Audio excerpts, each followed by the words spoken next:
American Congress जो है वो बाई कैमरल है। बाई कैमरल का मतलब है टू हाउसेज हैं। अगर वो पूछें कि पाकिस्तान में कौन सा सिस्टम है तो पाकिस्तान भी बाई कैमरल सिस्टम है, क्योंकि यहाँ नेशनल असेंबली है और सेनेट। इसी तरह अमेरिकन जो है पार्लियामेंट या उनकी जो उसको कांग्रेस कहते हैं उनकी पार्लियामेंट, वो भी बाई कैमरल है। एक है हाउस ऑफ रिप्रेजेंटेटिव और एक है सेनेट। इसी तरह यूके की जो है पार्लियामेंट वो भी बाई कैमरल है। एक है हाउस ऑफ कॉमन्स और एक है House of Lords. Total member House of Representative के हैं 535 और ये सिर्फ 2 साल के लिए मुंतखब होते हैं। 2 साल के बाद दोबारा इलेक्शन होते हैं। लेकिन अमेरिकन सेनेट जो है उसके 100 मेंबर, हर स्टेट से 2 सेनेटर्स होते हैं और टोटल स्टेट 50 हैं। और टेन्योर जो सेनेटर्स का है वो है 6 साल। सेनेटर जो है वो 6 साल के लिए मुंतखब होते हैं। लेकिन अमेरिकन प्रेसिडेंट जो है वो 4 साल के लिए मुंतखब होते हैं। मिनिमम एज अमेरिकन प्रेसिडेंट के लिए है 35 साल और पाकिस्तानी प्रेसिडेंट के लिए मिनिमम एज है 45 साल। पाकिस्तान के जो एमएनए हैं या अगर प्रेसिडेंट है वो 5 साल के लिए मुंतखब होता है। लेकिन पाकिस्तान में जो सेनेटर है वो 6 साल के लिए मुंतखब होता है। अमेरिका में भी 6 साल के लिए मुंतखब होता है। 4 ईयर जो है ये अमेरिकन प्रेसिडेंट है। अमेरिकन प्रेसिडेंट 4 साल के लिए मुंतखब, हाँ अमेरिकन प्रेसिडेंट 4 साल के लिए मुंतखब होता है। पाकिस्तानी प्रेसिडेंट 5 साल के लिए मुंतखब होता है। लेकिन जैसे नेवल चीफ हैं, आर्मी चीफ हैं या चीफ जस्टिस वगैरह होते हैं, ये पाकिस्तान में 3 साल के लिए उसको अपॉइंट करते हैं, 3 ईयर के लिए। लेकिन अगर पहले किसी की 60 साल उम्र हो जाए तो उस सूरत में वो पहले भी उतर सकते हैं।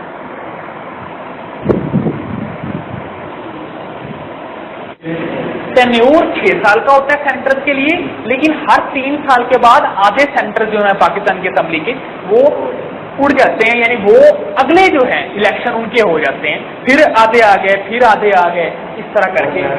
अमेरिका में हर 2 साल के बाद उनके 1/3 जो है वो उनकी टेन्योर खत्म हो जाता है, फिर 1/3, फिर 1/3, इस तरह उनका चलता रहता है।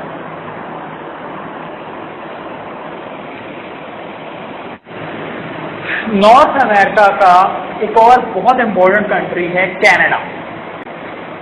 कनाडा जो है ये नॉर्थ अमेरिकन कॉन्टिनेंट में ही है। इसका कैपिटल है ओटावा और इसकी करेंसी है कैनेडियन डॉलर।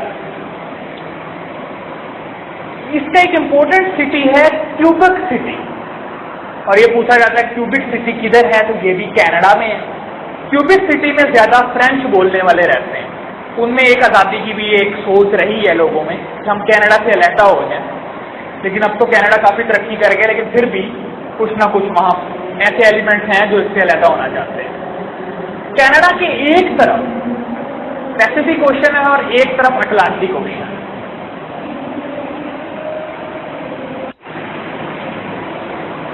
इंपोर्टेंट रिवर जो है कनाडा में वो है मैकेंजी और सेंट लॉरेंस रिवर। इसके अलावा आपको बताया कि ओशन जो लगते हैं, इसके वेस्ट में कनाडा जो है पैसिफिक ओशन और ईस्ट में है अटलांटिक ओशन। और अगर पूछे which country has longest coast line तो वो भी कनाडा ही है। रकबे में दुनिया का सबसे बड़ा मुल्क रशिया और सेकंड नंबर पर दुनिया का सबसे बड़ा मुल्क जो रकबे में है वो कनाडा है। और आबादी में सबसे बड़ा मुल्क चाइना है और सेकंड नंबर पर आबादी सबसे बड़ा मुल्क इंडिया है। प्राइम मिनिस्टर जो है कनाडा के वो है जस्टिन ट्रूडो और इनके जो फादर हैं पैरे ट्रूडो वो भी प्राइम मिनिस्टर रह चुके हैं कनाडा। सेंट लॉरेंस रिवर ये पूछा जाता है, Saint Lawrence river passes through which the following city, तो वो है मॉन्ट्रियल। और अगर पूछे Ottawa river passes through which the following city, तो वो है ओंटारियो। ओंटारियो जो कनाडा का शहर है उससे ओटावा रिवर गुजरता है। कनाडा का नेशनल फ्लावर है यानी कौमी फूल जो है वो है मैपल लीफ। जैसे पाकिस्तान का जो कौमी फूल है वो है जैस्मीन यानी चमेली का फूल। और साउथ अफ्रीका का क्या है? Proteases national flower. Canadian flag जो है उसको भी मैपल लीफ कहते हैं, कैनेडियन फ्लैग को भी मैपल लीफ कहते हैं। इसके लिए जो वर्ड्स यूज किए जाते हैं कनाडा के लिए या एपिथेटस है वो है land of maple, land of lily, ये कनाडा को कहा जाता है। इस टाइम कनाडा के जो हैं प्राइम मिनिस्टर वो तो हैं जस्टिन ट्रूडो, आपको बताया, और उनके फादर जो हैं वो भी प्राइम मिनिस्टर रह चुके हैं, टेरे ट्रूडो। लेकिन कैनेडियन हेड ऑफ स्टेट कौन है? वो क्वीन एलिजाबेथ ही है। पाकिस्तान के हेड ऑफ स्टेट कौन है? पाकिस्तान के इस टाइम जो हेड ऑफ स्टेट हैं वो आरिफ अलवी हैं, यानी जो प्रेसिडेंट होगा वो पाकिस्तान का हेड ऑफ स्टेट होगा, और हेड ऑफ गवर्नमेंट वो होगा जो पाकिस्तान का प्राइम मिनिस्टर होगा, ठीक है। लेकिन अगर वो पूछे who is commander in chief of Pakistani forces, तो वो कौन है? वो भी प्रेसिडेंट अलवी, आरिफ अलवी जो हैं वही कमांडर इन चीफ जो है फोर्सेस के, वो भी पाकिस्तान के प्रेसिडेंट ही होते हैं। तो कमर जवेद बाजवा आपने उस टाइम नहीं लगा देना, वो पाकिस्तान की आर्मी चीफ है। जो क्वीन एलिजाबेथ है ना, इनके मुताबिक और इम्पोर्टेंट ये है कि ये अगर वो पूछे लॉन्गेस्ट रेगिंग मोनार्क, तो आपने यूके लगाना है, क्वीन एलिजाबेथ लगाना है। लेकिन अगर वो पूछे लॉन्गेस्ट रेगिंग मोनार्की, आखिर पे वाई हो, तो वो जापान है। लॉन्गेस्ट रेगिंग मोनार्की का मतलब है एक ही खानदान की हुकूमत लंबे अरसे का, तो वो जापान में है, और एक ही बादशाह या मलका की हुकूमत लंबे अरसे की, तो वो क्वीन एलिजाबेथ की है, यानी यूके की है। इससे पहले थाईलैंड होता था, कुछ बुक्स में थाईलैंड अब भी लगा हुआ है, लेकिन थाईलैंड के जैसे ही किंग की डेथ हुई उसके बाद ये क्वीन एलिजाबेथ जो है वो सबसे ज्यादा लॉन्गेस्ट रेगिंग मोनार्क है। ये ऑस्ट्रेलिया की भी हेड ऑफ स्टेट है, ये यूके की भी है, ये न्यूजीलैंड की भी है, और वेस्ट इंडीज की भी है। यानी वो कॉमनवेल्थ की, यानी वो इनसे जब आजाद हुए यूके से, तो उन्होंने कहा नहीं, जो यूके के होंगे, यूके की मलका होंगे या बादशाह होंगे, वो ही हमारे भी होंगे बादशाह, हेड ऑफ स्टेट हमारे भी वही होंगे। तो इसीलिए उधर की भी ये है, अब भी है। नहीं, हमने इस बात को तस्लीम नहीं किया, पहले शुरू में हमने भी ये किया, जब तक हमारे 1935 का एक्ट जो है वो चलता रहा। फिर जैसे ही हमारा आइन आया तो ये बात रिवर्स हो गई, और हम क्यों उसको करें?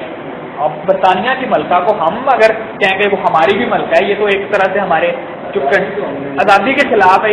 जबकि वहाँ ऑस्ट्रेलिया, न्यूजीलैंड वगैरह में वही लोग आमतौर पर बरतानिया से ही बसते हैं, आके रहते हैं, वही इंग्लिश बोलते हैं, उन्हीं की तरह के लोग हैं, तो उनको इस बात से फर्क नहीं पड़ता कि अगर उधर का भी इधर भी हो।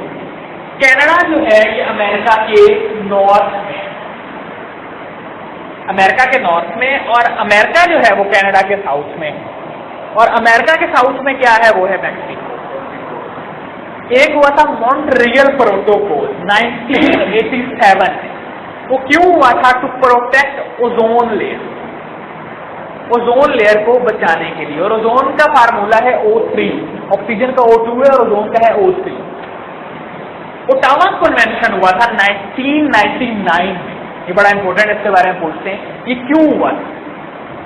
एंटी लैंड माइन, यानी जो बारूदी सुरंगें बिछा देते हैं, लैंड माइन्स बिछा देते हैं जंगों के दौरान, और फिर उनका धमाका होता है और लोगों की टांगें उड़ जाती हैं या लोग मर जाते हैं, ये गाड़ी से गुजरते हैं, वो तबाह हो जाती है, लोग इसकी वजह से पहाड़ उड़ जाती है, और एक जब जंग खत्म भी हो जाती है 20-30 साल तक वो माइंस जो है वो बारूदी सुरंगें फटती रहती हैं और लोगों का नुकसान होता रहता है, बच्चे उनकी डेथ होती है, औरतें जो है इसमें कत्ल हो जाती हैं।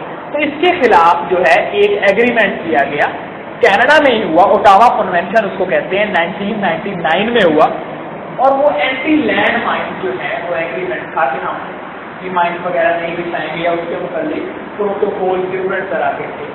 और एक था क्योटो प्रोटोकॉल जो कि जापान में हुआ था, वो उसका मकसद था कि हम एनवायरनमेंट को बचाएंगे, ओजोन को बचाएंगे, अपना जो ये ग्रीन हाउसेज गैसेज वगैरह हो रही हैं इनको हम कैसे रोकथाम इसकी कर सकते हैं। वो क्योटो प्रोटोकॉल था जो बाद में एक्सपायर हो गया, और क्योटो जो है ये जापान में,